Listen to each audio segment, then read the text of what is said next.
Okay, hi everyone. Sorry, I'm gonna have to scream because we have limited functioning mics. Welcome to the grand final of Yale IB 2024.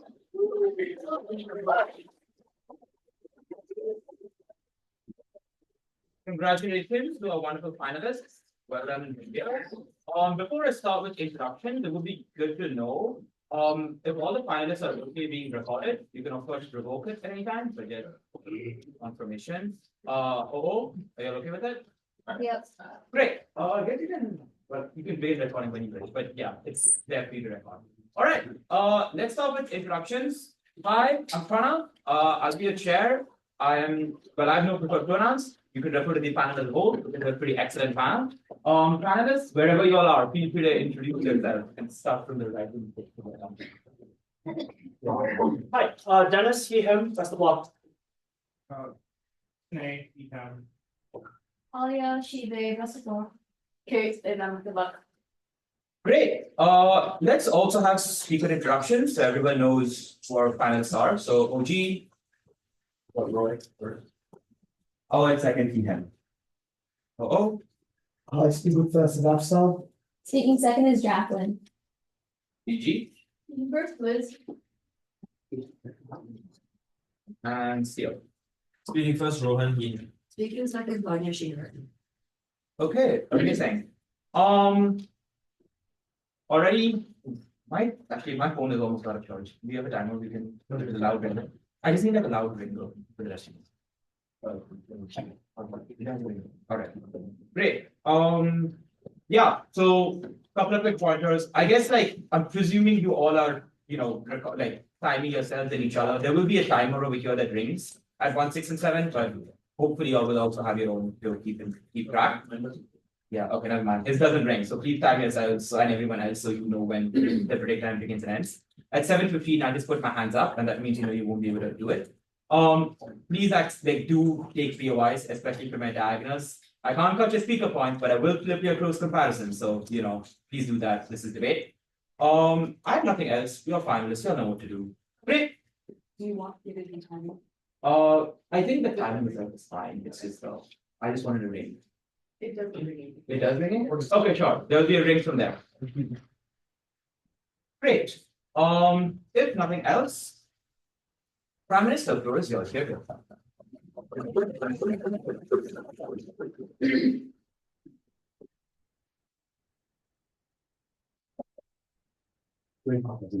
Yeah. Well, thank you for a wonderful tournament. I've greatly enjoyed all the motion. The judging has been excellent. It is true what they say that the average quality of judging in DP is better than AFTA. I say that not lightly. Yeah, I've had a great time. Thank you all for staying late and being here and running this whole thing. Thank you especially to Yale. It's always a massive enterprise when you run one of the YAPTA and or Yipper tournaments. Thank you to Ale, wonderful roommates, very close friend, great debate partner. Thank you to spectators and opponents. Roy, how would you feel about speaking from there where the computer is recording? If that's Sounds not great. speaking. Okay. Wait, It's dead. I don't know how I feel about this, guys. My face is like right there. I don't know how that makes me feel. You have to put it up. What if I put it down? It just won't stay. You're doing great.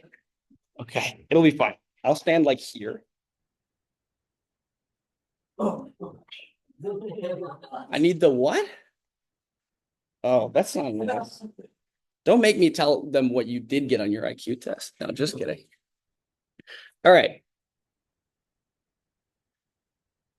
3 pieces of framing. 1, that animals did not experience side effects does not mean you will not. A, side effects in the traditional sense of animal testing likely does not account for things like the slow creep of depression. It accounts for things like rashes, accounts for things like development of cancers, etc. It's unlikely they know how to study things like the development of a depression or schizophrenia in a mouse. B, that it doubles your IQ is relevant because absolute terms matter probably more than percentages. The mouse going from 2 to 4 IQ and you going from 80 to 60 because there are simply more synapses in your brain making different decisions in every different day means means the effects are profoundly distinct, which is an argument as to why animal testing in general is not particularly significant. Second clarification, you get this drug once, and even if you could get it again, which we don't know that you could, you probably won't for many years. You are the starter of clinical trial A, there will be clinical trial B and C, who knows if it will make it through such clinical trials, etc. So very likely, if you get it, it'll be a decade or more for the second time. Third clarification, your life is likely reasonably good. A, you have access to the kinds of things that make most people happy, given life is catering to most people. Life in society doesn't exist for the 0.01% of people at the very top of the IQ distribution. It exists for individuals who form the plurality of societies and who construct the world through their efforts and collaboration. So broadly, you still have access to most of the ways society caters and entertains people. Second, you have things like your friend groups, individuals you've bonded with and built social connections with over decades that provide you fulfillment that is probably endogenous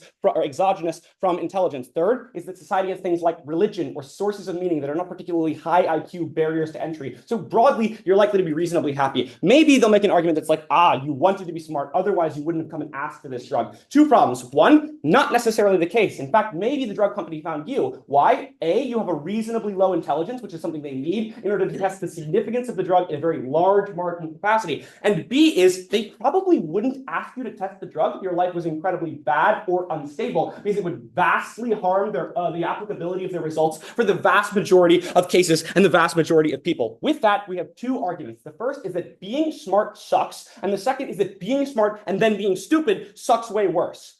Like 9 links. A, you will have complete and total social isolation from your present circle. I want to note that the bonds you formed throughout your life have been formed by you, the person that you were, the perspectives that you had, the personality that you developed through your engagements with others. And when your ability to understand others and to understand the world writ large changes, that probably has significant changes on your personality as well. The kinds of conversations you find enjoyable, the kinds of things you want to be doing with your time, what you think you've already wasted 20 or 30 years on and shouldn't be doing any longer. All of these things shift very significantly. And while you may have changed and may be acclimated towards them, your friend groups, your families have not. They're likely to recognize you as this incredibly distinct person. And as you're forced to choose on the margins between enjoying your newfound brilliance and enjoying your old connections, the dysphoria you experience is likely to be incredibly salient. Not sure which you'll choose. Either one seems pretty bad. And it's very difficult to replace these individuals as well, because you just got smart. You don't know what kinds of connections are valuable or validating for the kind of ontological and epistemic position you find yourself in. And just going to say it, at 160 IQ, it's probably not likely you're going to find many people who challenge you intellectually, who fulfill you in meaningful existential ways. Second, you will intensely hate your previous self. This argument should be relatable for every person in this room. When I lie awake at night and think about the mistakes I made 1 year ago, 3 IQ points of difference, a little bit of socialization, less smart, I feel horrible, right? Every year we become smarter people until we get to like 25, I guess. And the net effect is if you become twice as smart, the evaluation of the mistakes you've previously made and the very ways you spent your life and existed is likely to be significantly more negative. Maybe you understand that you were stupid and that's why you acted that way, but it doesn't stop you from feeling like you wasted 20 plus years or fucked up X or Y interaction, and that itself is miserable. Third, intelligence is generally miserable. It causes you to pose more questions than you can find the answers to. It causes you to recognize the structural factors that keep you and others and your friends especially from succeeding. It makes you think, hey, maybe 16 hours a day on Instagram Reels is destroying society. And it makes you generally think about more problems than you have the solutions to in a way that makes people generally miserable.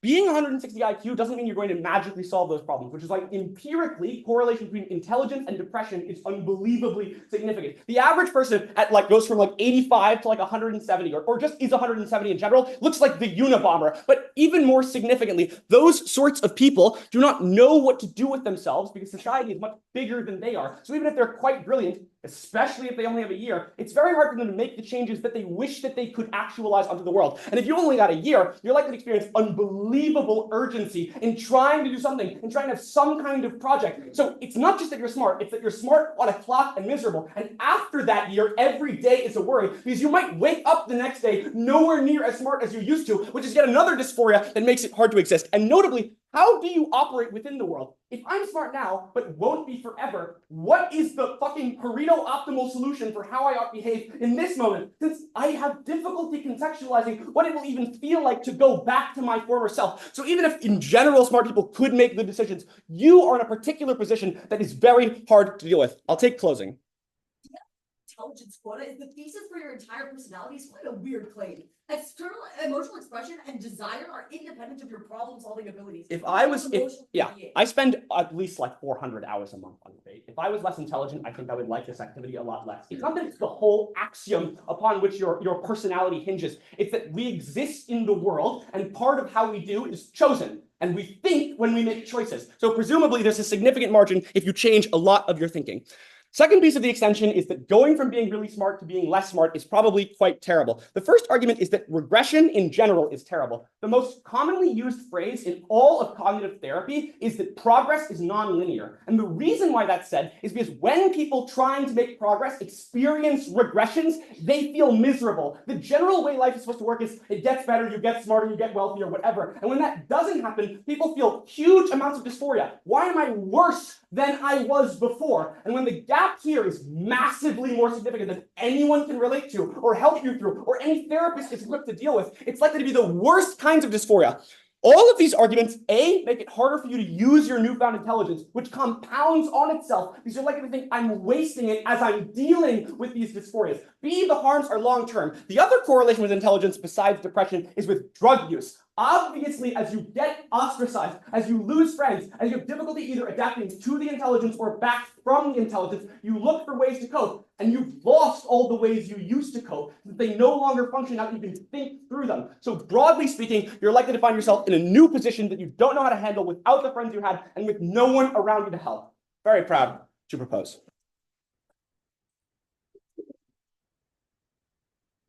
Thanks so much. Hello.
Great, cool. Can you hear me? Fantastic. Um,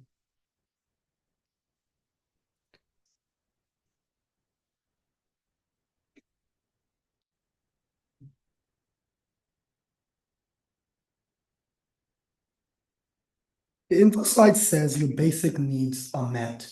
But in a society where it is increasing inequality, there is a huge cost of living crisis where, especially in the US and most Western countries, welfares are increasingly less. I don't think basic requirement means a good quality of life, especially when you are a below average individual. It means, for example, working in jobs that don't reward expensively in terms of compensation. Maybe you're not destitute. Maybe you're living paycheck to paycheck and getting food and shelter, which we do think is the basic requirement. A lot of things are defined. I think that's important because we're going to run two things. One, while you make a lot of immediate economic changes to your life. Two, while you get fulfillment. Firstly, some refutation to opening government. I think the first thing to note is that the motion says it is well below average. So when you double that, I don't think you go to super genius, but I think slightly above average. I think the distinction there is you don't become a super genius like the guy from Beautiful Minds, but rather some okay dude in an Ivy League institution would be like me with an okay GPA, not like Jackie with an amazing GPA.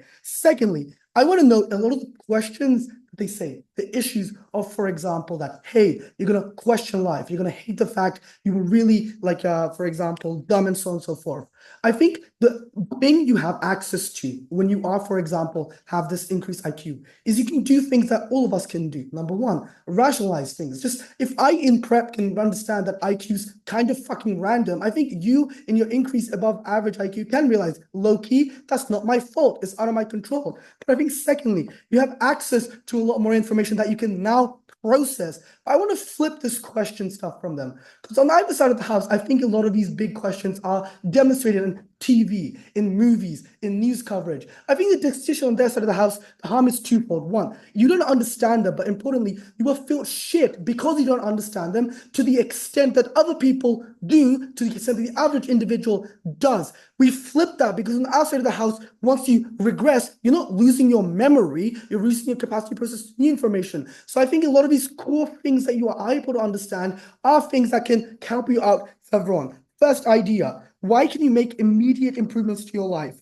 One, I think a lot of jobs have things such as screening tests, interviews, processing information that test for IQs. This is important because the job itself is actually really fucking easy. Like my case prep for consulting was a joke compared to the actual easy work you have to do. That's important because I think on the outside of the house, when you have this new IQ, you can recognize that you can get your foot into these jobs. That's important because even if you regress or you get dumber, there's two things. One, given you've retained the memory and the muscle memory you've developed over 1 year, it means you can still do your job. Maybe you don't do new tasks and don't get promoted. But secondly, you still have emotional intelligence. You still can ask for help, especially with colleagues you've befriended. So that's important. Even if you're not getting promoted, on the outside, you have a more stable and higher paying job comparatively. Number two, you're probably going to be given a shit ton of money to be the first person in this, to the extent that I am a company that, for example, if it does go south, I can justify myself by saying, hey, I give her a lot of money.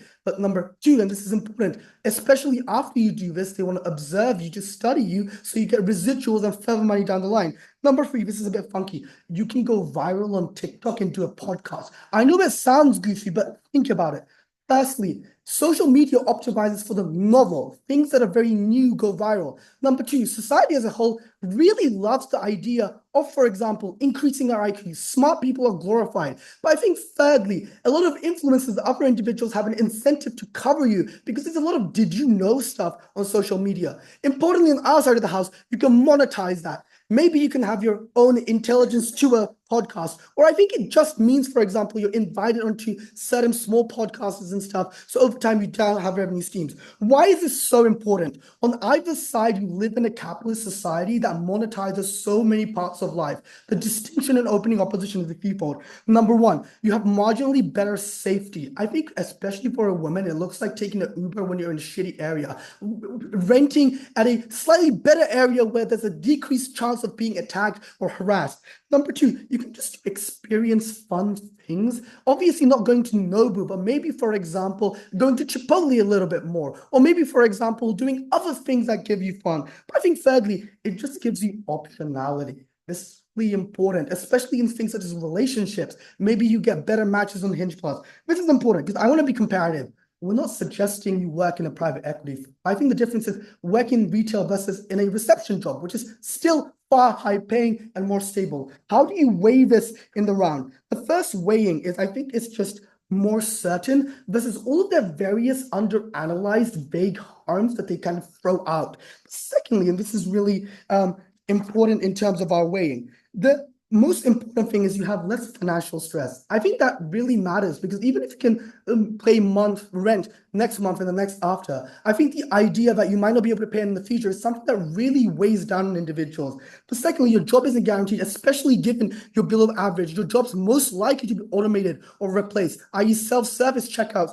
so forth. But the final thing is you just have more options. This is really important because we don't know what this person's preference is on either side of the house, but we give you more options to explore said preferences. That is the biggest impact in this round to opening opposition. Closing? Nope. Fair enough. Let's talk about fulfillment. Society glorifies amazing things and people. I think this is really important because, for example, we have superheroes and so on and so forth. But it also importantly glorifies intelligence. Valedictorians get to make this speech. Ivy League has a big reputation versus other universities, even though it really fucking shouldn't. But the main idea here is this. It's a zero-sum thing, right? When you glorify average to intelligent individuals, necessarily you de-glorify individuals that don't meet that standard, that are below average. And I think it manifests a few ways on their side of the house.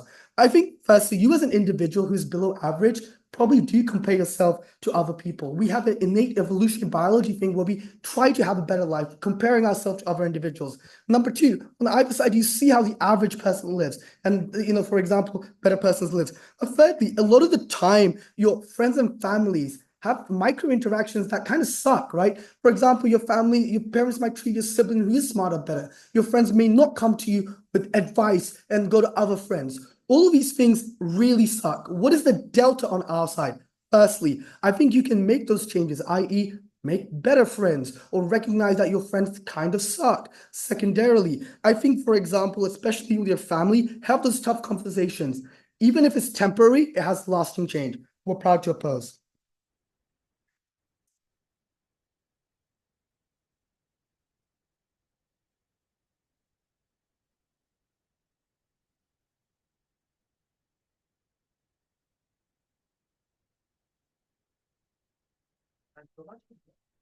All right, I'll do thank yous first.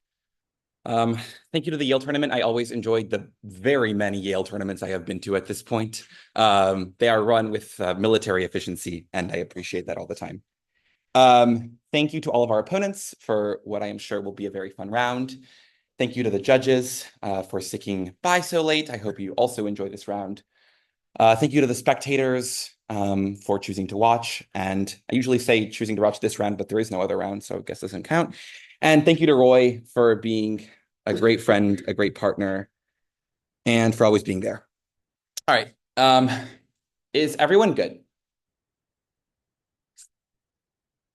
I'll start with a brief lesson on how IQ works because OO doesn't understand. So if you're below average, that probably means you are in the 80 IQ range. Below 80 is exceptionally rare and means you probably wouldn't be able to fulfill even basic functions. 80 to 160, 160 is the 99.99th percentile. This is empirically true. Even if you were at 70, which is like the really, really, really low end of the distribution, you would still be a super genius even if you got scaled up. I just think they are uncharitable. I'll win even under their ridiculous interpretation, but I still think it's good. So the second thing I want to point out is why high intelligence doesn't allow you to resolve the problems you pose yourself. Because I'm sure the obvious push from off bench will be, but you can just think through the problems that you face. Aside from Roy's true empirics about it clearly not being the case because they revert to drugs or depression, there's three reasons for that. One is that high intelligence allows us to solve things like mechanical problems, but we don't remain good evaluators of ourselves. We are biased in our perceptions of ourselves, and we often have a ton of other emotional baggage and whatnot that makes us very difficult at structuring how we should think about ourselves. So you can't think yourself through emotional problems, even if you are intelligent. Secondly is that problems come in layers. Just because you solve one layer of a problem means you raise to another level of abstraction, i.e. there is another complexity that a person caught the complexity that you had earlier. So you only introduce new questions. And thirdly, the issues you find are often structural. This is pointed out by Roy and PM. You probably realize that a lot of what's wrong is not about you individually, it's about society itself. But you have no way of solving that. And that becomes far more acute on our side because you realize that fact and feel sad about it.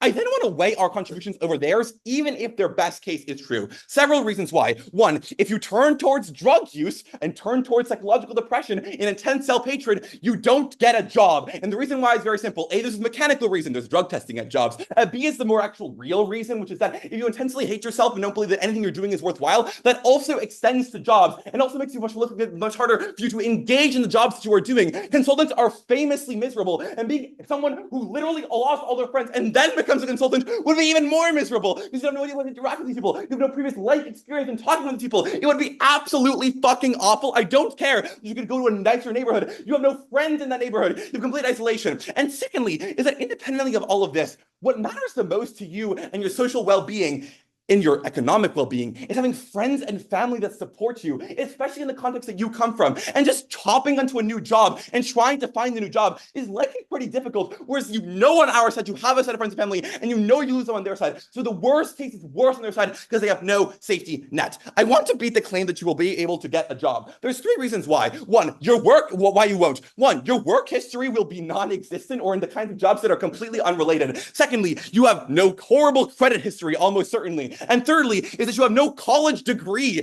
And this all matters because, guys, I know that you can do awesome in the interviews, but there's a pre-screening phase to resumes, especially now in the hyper-capitalist society. And if you do not have a college degree, that's a bad time for you. I just don't think you're going to get this amazing job. And the problem is they have a double bind here because if the job that you do is something that is so mechanical and obvious that even when you revert to 80 IQ, you could still do it. It is so deeply unfulfilling and horrible that you will be drugged out of your mind. I think you already put punching people at these kinds of jobs are already drugged out of their minds, so it's not that far-fetched an argument to believe.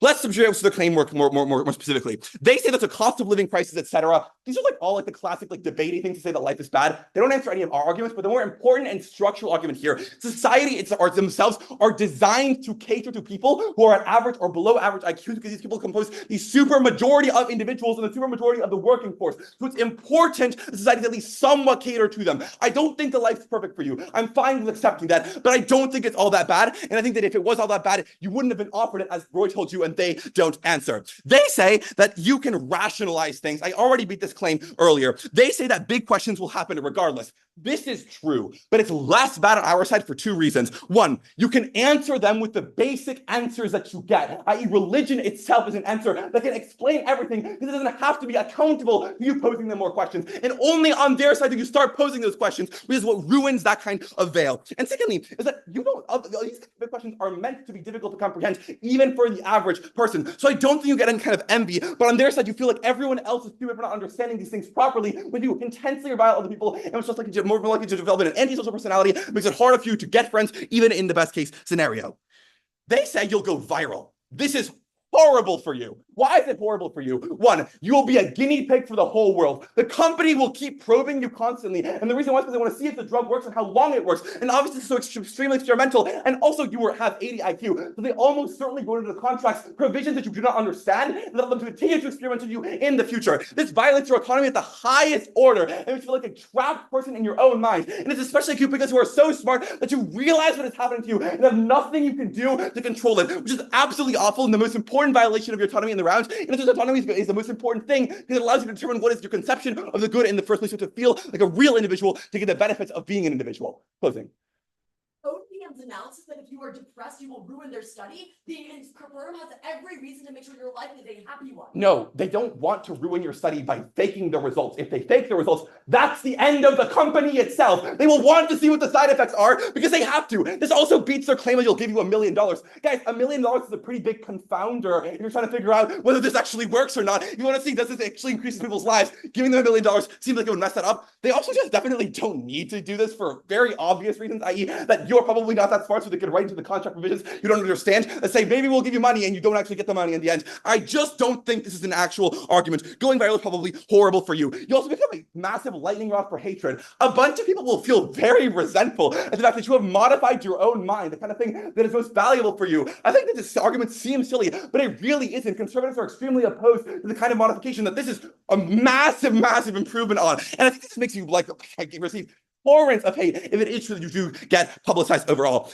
The third thing I want to talk about is on the question of fulfillment. They say fulfillment is only for the very, very best jobs. Wrong. Fulfillment is for the average job for the reasons that we described. If we did not describe an honest day's work as fulfilling, people would not work an honest day's work. I think they're structurally wrong on that question. And the last thing I'm going to do is provide more material on why this just irrevocably fucks up your mind. I don't think this is engagement. I think it is round ending for every other team in the round.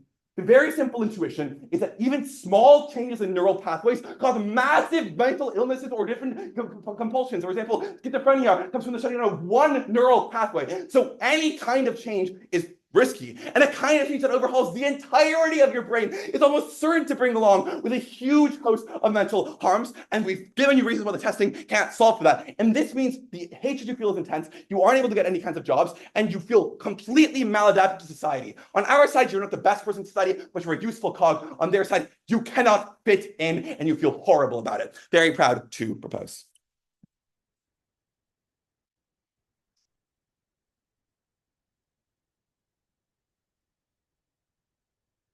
Oh, I'm really short for this camera.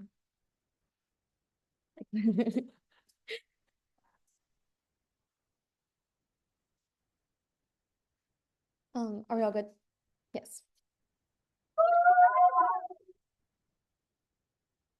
When the industrial machine was created, people with only strength and labor got eliminated, which created the Rust Belters, it created ghost towns, and it created empty factories. When Excel was born, people who can only do simple computations at the high school level was replaced, leading to endemic employment among the blue-collar families in low-income neighborhoods. And trust me, OG, they're not worried about their friendships and social life. They're worried about getting a job so they can have economic security. So what does this mean? OG can't just assert life is catering or well below average intelligence is enough. Because in this industrial revolution and technological development, in our future that confronts generative AI and ChatGPT, far below average intelligence is not enough. So when that future certainly comes, what does OG tell them to do? They tell them to wait and things will figure out itself just because the system is nice. Trends of capitalism disagrees. What Afzal proves to you is the millions of ways we create to make Algernon more future-proof. The people who want to take care of her, the jobs she can unlock, the money she can accrue right now, and that's why OG takes this round. I want to address the two main,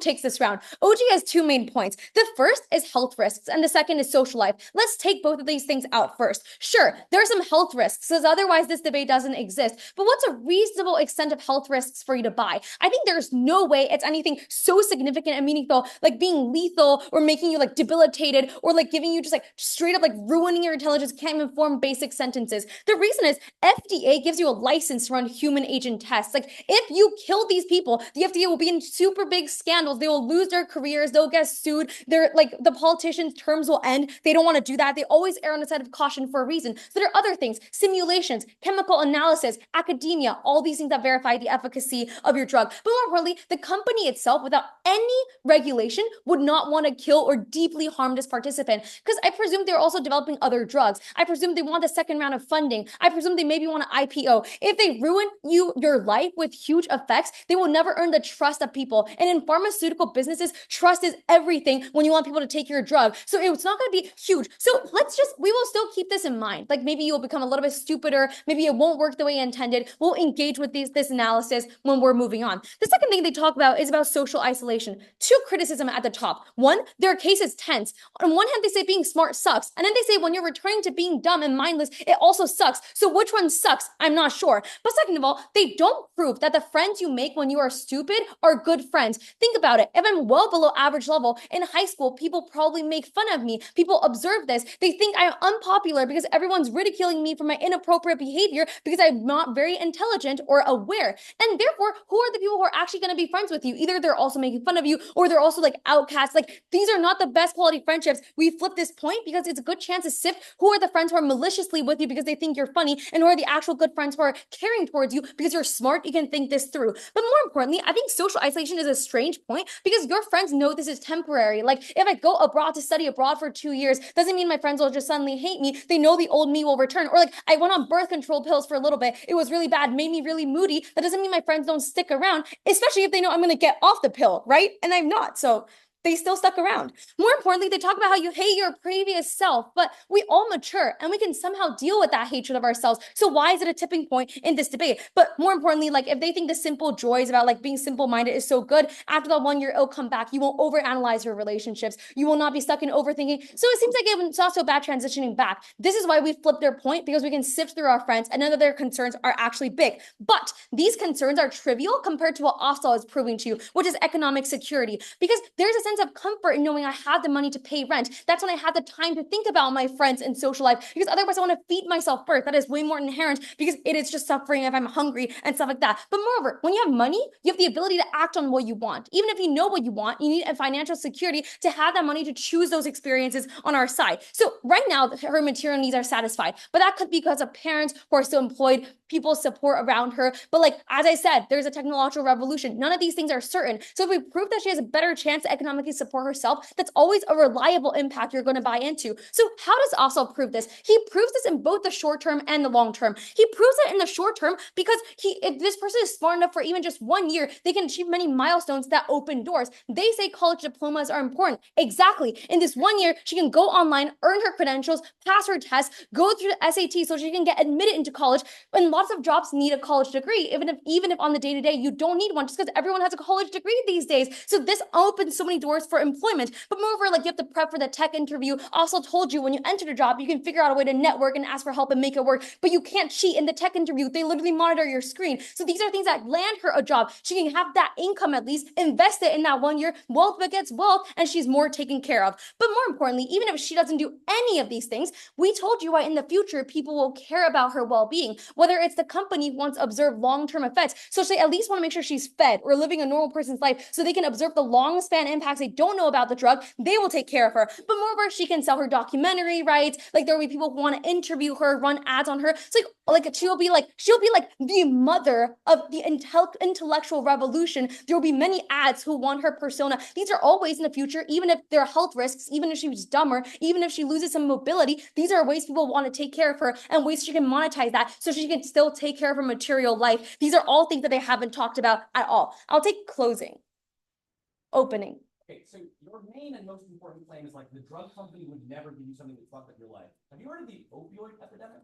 Yeah, but like that's super different. It's about like many people having an addiction. This drug is not addictive. I think it makes a fundamental difference. It's like testing insulin. They want to kill you because people with diabetes or intellectual needs will no longer buy your drugs. They're very, very different. Let's move on. So even if you don't believe any of our case, if her material life is going to stay the same, I still think she's going to be more fulfilled. The worst health risk O has to deal with is you die. But I think people are not rational agents for a reason. Like, why do firefighters choose this job? Why do doctors rush the front lines of COVID-19? And why does this Japanese man pay huge bucks, risk his life because he just wants to be the first commercial person on Mars when the Dear Moon campaign? I think we feel small a lot of the times in life. And the reasons why we're open to these sacrifices and these risks is because we want to feel our worth. We want our granddaughters to look at our tombstone and have something great to remember about us. Because she's well below average in intelligence, she's unlikely to be the smartest or the Nobel Prize getters or the first person who gets a college degree. But if she does this just by virtue of doing it itself,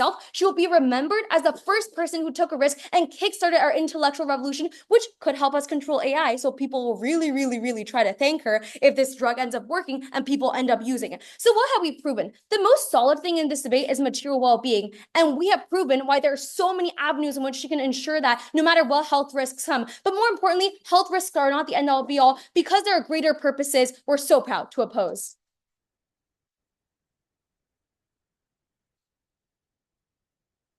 Thanks so much. MG?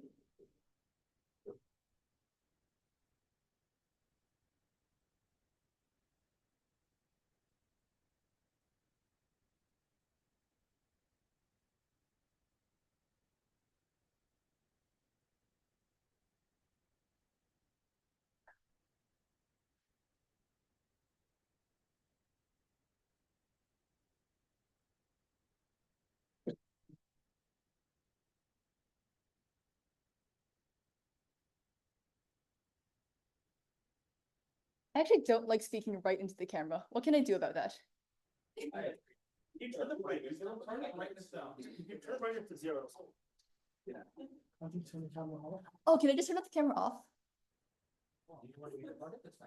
Like I can be recorded, but like not visually. Well, you can also turn the computer to the side. Oh, so true. Like, is that okay? Okay.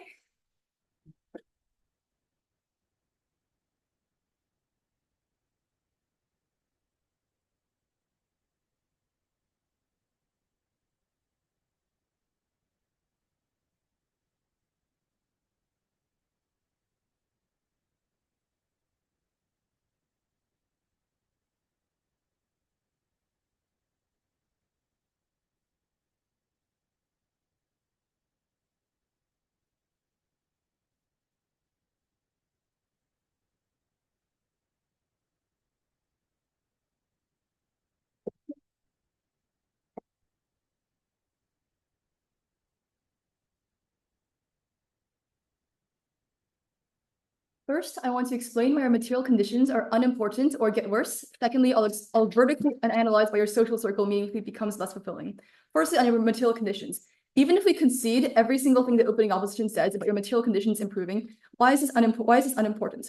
I suggest at the point at which you take this pill and improve your IQ, that all of the benefits you could derive from material conditions no longer become fulfilling to you because you will always want more and you will be actually more unhappy. I think the first reason as to why this is the case is that it becomes easier for you to visualize what you don't have, because there's also a correlation between IQ and your capacity to visualize, but also because cognitively you have a greater capacity to think about the future and think about every single possibility in the world and all the things that you don't have. You eternally question what if for every single choice you make, and this means you feel less happy. But secondly, I think you hedonically adapt faster as well because you learn faster and you experience less struggle, so your happiness becomes less meaningful insofar as it took less to get there in the first place.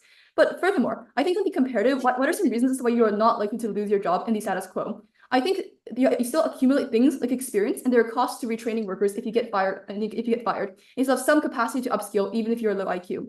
But here, opening opposition says, oh, but technology is innovating. What are some disincentives for companies to want to immediately automate people, which suggests the potential for you being automated only occurs in the far future when you've already upskilled?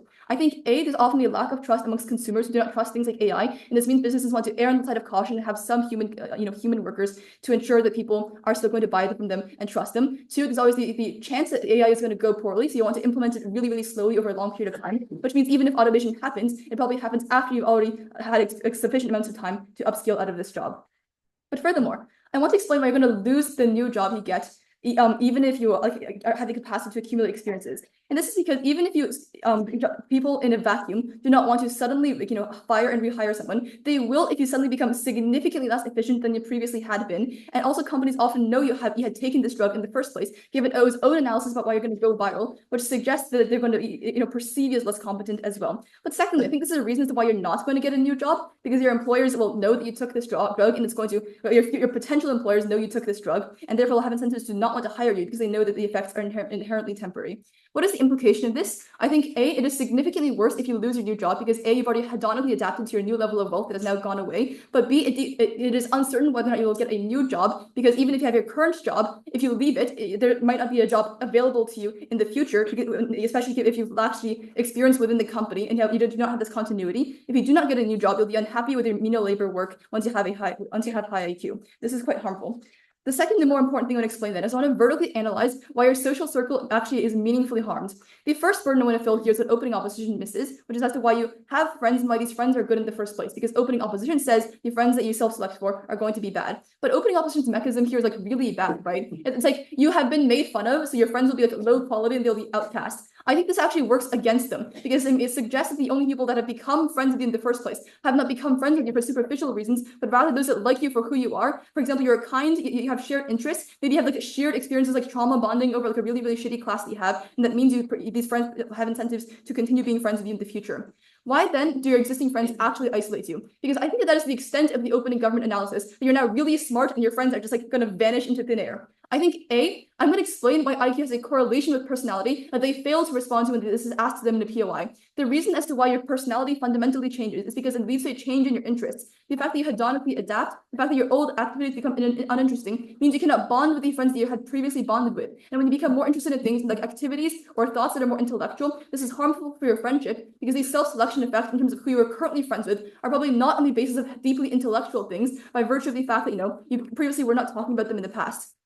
But B, I think in many cases your friends are going to feel threatened, i.e. when you become significantly more competent at all of your previous shared activities, i.e. you did video games together, you talked about different things together, and now you're significantly better than all of them. I think feelings of envy are likely to seep into them, which means they have incentives to want to distance from you. I now want to fill in the second burden about why these friends will not return, because opening opposition or DLO says, maybe you're different in the short term, but your friends know you're going to change in the long term. Why is it the case that your friends will not return, which means we can access a larger impact that persists for a longer period of time, which is a larger impact than opening governments? I think the reasons why your friends will not return is not because they are malicious, but because oftentimes having continuous and shared experiences are important for maintaining a friendship. And this is because oftentimes you bond over feelings, you bond over activities you're doing in the short term, which creates a persistent and active feeling of closeness that is very proximate at the forefront of your brain. And this is often self-perpetuating, because if you feel presently close with a friend, that is the friend that you turn to in moments of hurt and moments of struggle when you want to vent about an issue. And then when you have vented about that issue to your friend, you then feel even closer to them in the future. But if you have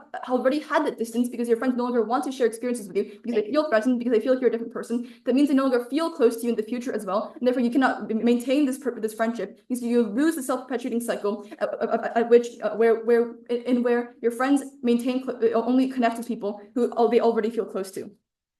But secondly, I want to explain why the new friends you could potentially make are also going to be harmful. I think this is harmful because the new friends you would attract are actively bad for you. This is because oftentimes they're either going to be people who might be good, will leave you after you decline in mental ability. But also I think many of these friends will be incredibly exploitative. Before that, I'll take opening. I make good and bad friends even right now. Some of them are really toxic. Friendship is not an automatic good, but the fulfillment is more certain from the purpose I've already secured by virtue of just participating in this experiment. So I just don't think that's true. I think the framing that I gave you about why the people that self-select into being friends with you are going to be genuine, I'll suggest that you're more likely to make good friends. Why are you structurally more likely to make bad friends in their side of the house? This is because you introduce a large amount of pernicious incentives, i.e. they want to be friends with you because you're really smart, because you can help them with things, because they think you're going to make a lot of money. And this means there's a higher likelihood that you're going to be bonding with people who actually have your pernicious interests, that actually do not care about your mental well-being, who will leave you at the drop of a hat once your cognitive ability declines. And note, the unique shock of losing a friend itself is also incredibly harmful. We have grown used to the companionship and the shared experiences of someone who has been in your life. But when that person disappears, that is uniquely traumatic as well. I want to now weigh this against material conditions as well, because I think it is often material conditions, unlike material conditions, the experiences of friendship often are less susceptible to hedonic adaptation when you feel recognized as a human being, as opposed to the immediate dopamine bursts you get from for example, consuming, purchasing things with wealth. This is uniquely the most important impact in this debate, insofar as it is the least susceptible to things like, normalization and hedonic adaptation in the long run. On the basis that they actually give you the most fulfilling experiences, and we can actually give you meaningful friendships, we're very proud to propose. Sure.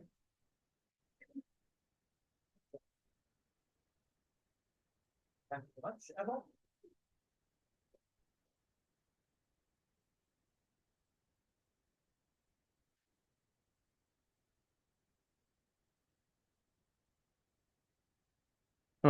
I don't do this often, but I would like to say it means a lot to me to be here.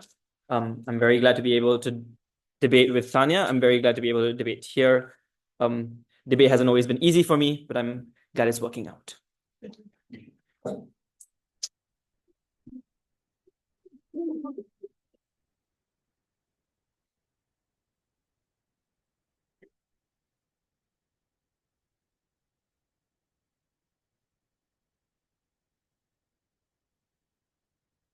I'm going to start in 3, 2, 1. I think opening half gives too much credit to what IQ does for your life. They say all your friends come from IQ, and that's basically closing government's argument as well from OG. And opening opposition tells you your lack of intelligence makes you very sad in the status quo. We kind of agree with this, actually. This came from opening opposition. We agree, but we think it's less because intelligence is needed for a good life, but because society tells you that intelligence is needed for a good life. I'm going to expand on this in my extension. Consider the identity of Algernon. Algernon is a woman. We think that IQ is a factor of a couple of things. It's a factor of your genetic nature, but it's also a factor of nurture, right? It develops over time.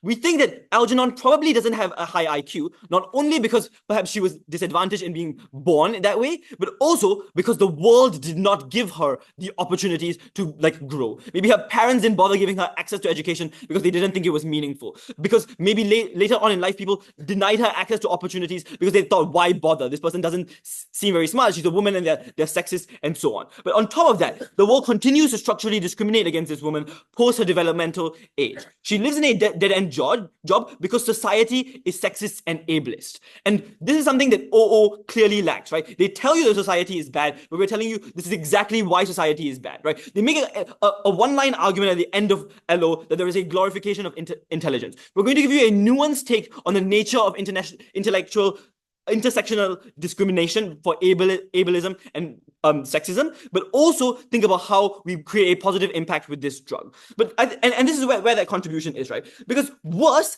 you the society also thinks of you as worse. It objectifies you and humiliates you. And beyond your material conditions, the way it sees you and treats you is probably the greater crime, both in practice and in morality. But I think the third level of this harm is that you accept this. You accept that these dominant narratives and you believe them. Why? Probably because you don't have access to the level of intelligence to understand the social interactions, to understand the microaggressions that happen to you and see that as sexism. Because society and these narratives take advantage of people who don't think too deeply and maybe don't have the capacity to do so, and makes you believe them, right? These narratives are overwhelming. Maybe even smart people, reasonably averagely intelligent people believe these narratives. We think this person is more susceptible to this narrative, right? And so we accept OG's characterization that suffering comes from societally, and we think that we solve this. Why? Because you realize that you're wrong about your lack of advantage when you become intelligent. When you take this drug, you realize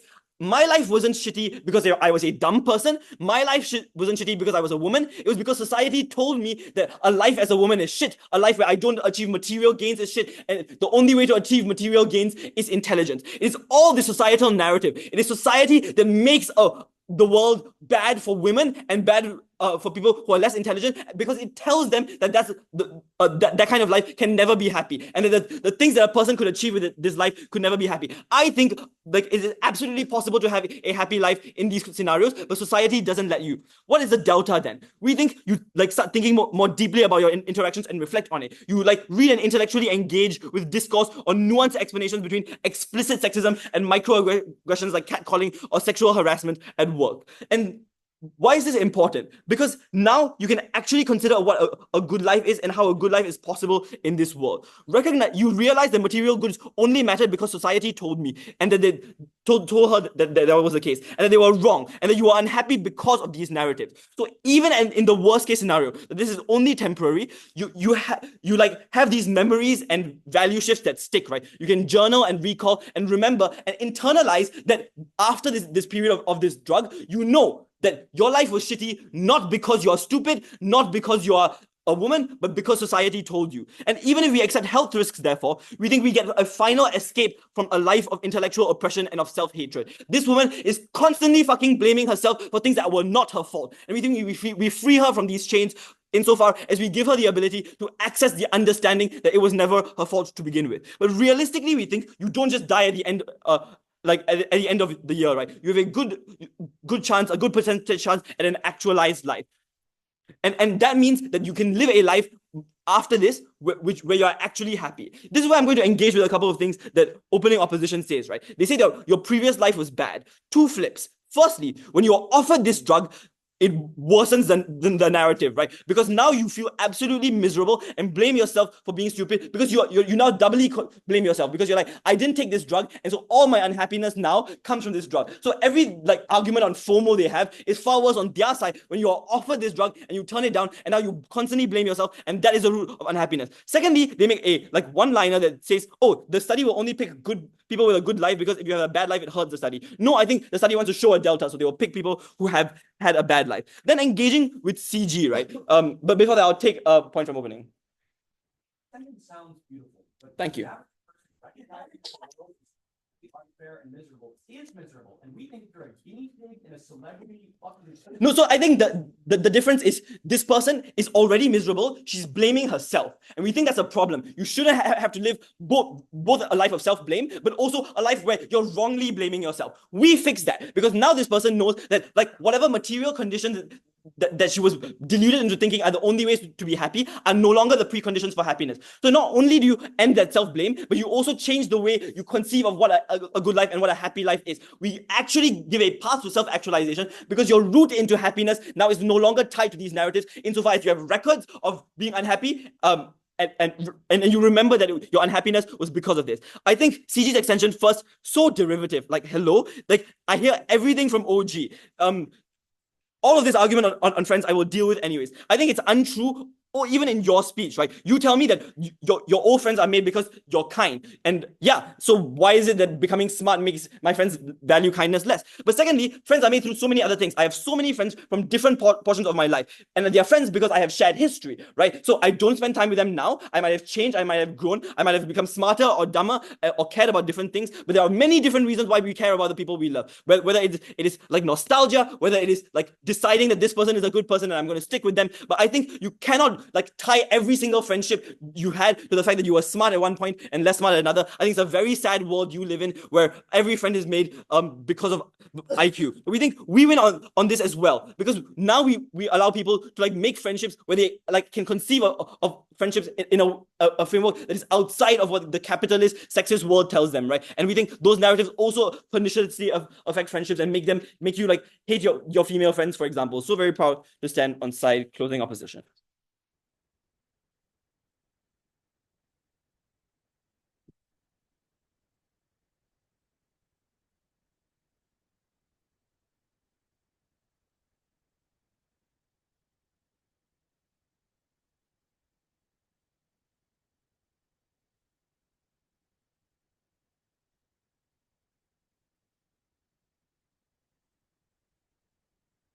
Can you hear me if I speak like this?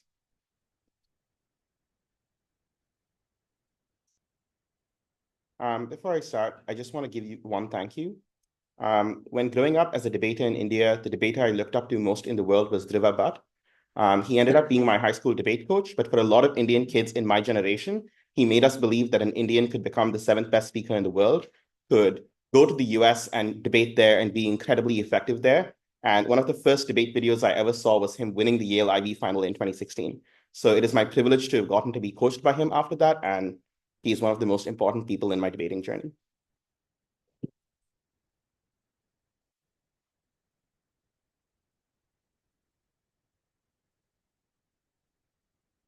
It is hard to lose a dear friend. Even if someone is initially attached to you due to personality traits, we develop care about the people we love. The notion of leaving a friend is stigmatized as betrayal, and the emotional attachment is hard to break off. Even if a person seems a bit more boring to you, you're still attached to them, you still feel loyal to them. And that's the problem with opening government's case in this debate. All they said is these friends are less intellectually rewarding, so you can't have your friends anymore. What Liz introduces in her speech is that your friend becomes resentful of you. And that is what is required for a friend to leave you. When a friend doesn't just view you as someone who's a bit more boring, but they still have care for you, but being around you is actively traumatic to them for a whole year. You represent everything about themselves that they fucking hate. And when you represent that, that is sufficient for you to leave, and that is sufficient for you to lose your bonds persistently. I know America doesn't understand the concept of vertical extensions, so let me be very, very explicit about why Liz's analysis is new in this debate. I want to start by talking about happiness and self-destructive behavior. Opening governance says high intelligence is bad for you. Their first mechanism is you intensely hate yourself because you hate your past self and you become miserable as a result, without explaining why you blame yourself for decisions you made before you took the drug because you know you're taking a drug, or explaining why disappointment at past decisions when you changed as a person persists right now. But then they say you lose friends and family. And here are the two mechanisms out of PM. Let me directly quote PM for you.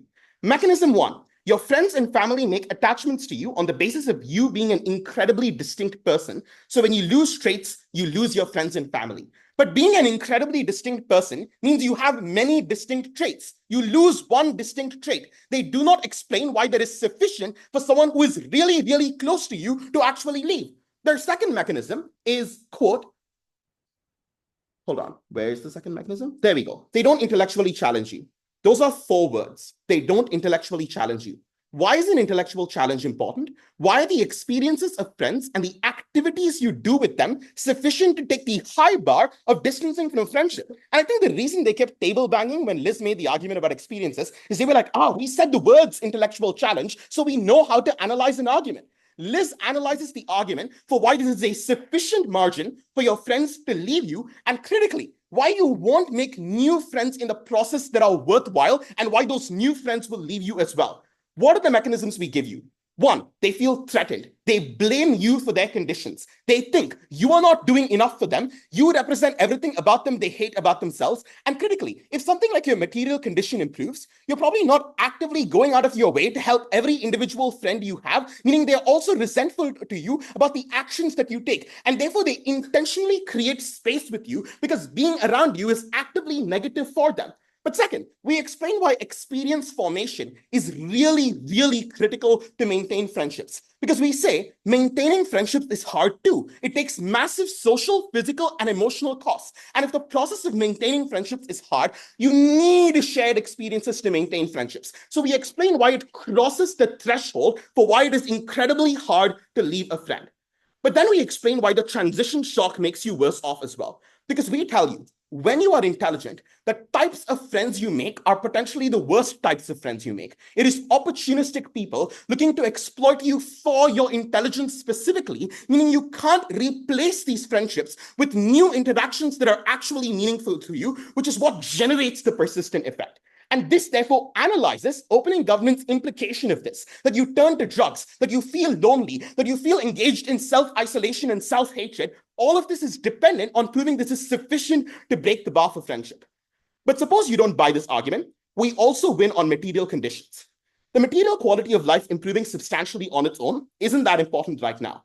One, the hedonic treadmill. You get used to living life in a particular way. Second, when people have aspirations, they compare themselves to people around them.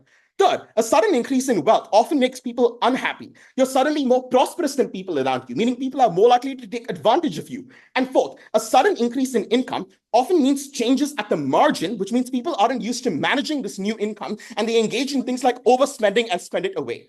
Why are these four reasons important? Because they are unique to their side of the house. They are unique to having a higher IQ. You anchor against other people's experiences when you constantly think critically and reflect about other people's experiences. When you develop a sense of ambition for yourself, but the ambition is never met. You know how I know it's never met? Because Afzal concedes these changes happen at the margins. So maybe you get a slightly better job, but you can't actually break the threshold of a 4-year college degree or even a 1-year college degree when the opportunity cost of college is too high. So you feel like some of your ambitions, no thank you, can actually be maintained, but then you develop a sense of ambition and therefore are miserable at the end of it. But second, we explain why the economic opportunity you gain does not persist into the future, but you hedonically adapt to the new wealth that you just acquire, then you lose your job, and now you're unhappy because you're poorer than you were previously. And this is really important. What are their arguments here? They say many jobs are easier than the filtering process for these jobs. Note, the filtering process for a job is proportional to the needs of a job. The reason why is if you have an unusually hard filtering process, then you select really talented people who will demand much higher wages than you have to pay them. Therefore, you have an incentive to structure your filtering process in a way that attracts the most talented people whom you actually need. And underperforming on your job with a lower IQ matters. But even if you don't underperform on your job with a lower IQ, this is really, really important. You have a worse relationship with your boss. Your boss thinks you're stupid at the end of it. Communicating with them becomes harder, and that means you become isolated at work, which raises the risk of you being fired. You feel like you can't do your job very well. Why is this really, really important? They say you can open doors. For example, you can take the SAT, but the typical person isn't going to college because of the opportunity cost of a 1-year degree where they spend no time working, not due to income constraints. So this wealth does not beget wealth. It causes you to descend back to your original conditions before you got used to them. But critically, this shock is also materially bad for you. Why? Because of moral hazard. When you are more intelligent for that 1 year, you got used to accomplishing substantially more with substantially less effort. However, 1 year, 2 years of less effort means you get used to engaging in less effort, and it's that much difficult for you to work harder even when you try to go back to your original job. But also, going back to your original job is hard. Like, you're a significantly below average IQ person in a tough job market. You manage to hold down a job now that's reluctant to fire you because you're fine at your job, but that's no guarantee you find a new job. And this is critical because the hedonic adaptation works on moving upwards. It doesn't work on moving downwards when you can't meet your basic needs anymore, raising the risk you can't meet your basic needs, and that's when you turn to self-destructive behavior. In short, you are a substantially unhappier person, and that is sufficient for closing government to win this debate.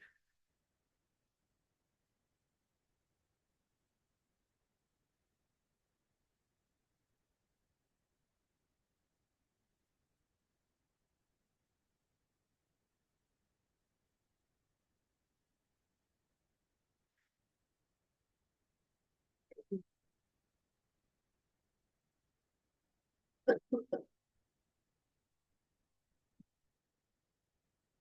don't have space here for the novel I wrote on my pages. Just give me 1 second to get my stuff together.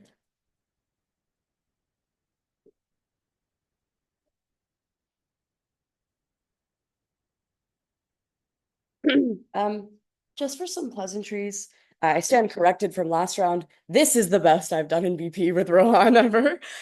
For all the panelists that heard me say that last time, there's a new correction. Secondly, this is such a privilege to be here in this final to close again for to give the last speech in a room of such amazing speakers that I look up to, especially people who I've debated before and who I've informed that I have a really long losing record against. Hopefully we can change that today. Yeah, I love my partner, Rohan. This is really great. And I know that there's people who are rooting for the partnership. So I'm really happy for all of your support. And this is really fucking cool. I'm quite nervous. Okay.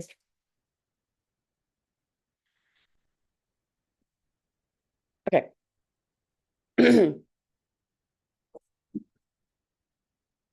My time starts in 3, 2, 1. I'm terribly disheartened that Tejas dropped our extension, because one of the things that I was really looking forward to in this round was being able to rebut him and engage with him in a way that was charitable. I want to spend a little bit of time before I actually get into the CG material, or into the OO and opening half material, and explain to you why CG's extension actually fails, even if it's not derivative. Because yes, Tejas spends a lot of time explaining why resentfulness is a unique link into why these friendships with things matter. But I'll tell you why I think it's actually quite deeply uncomparative.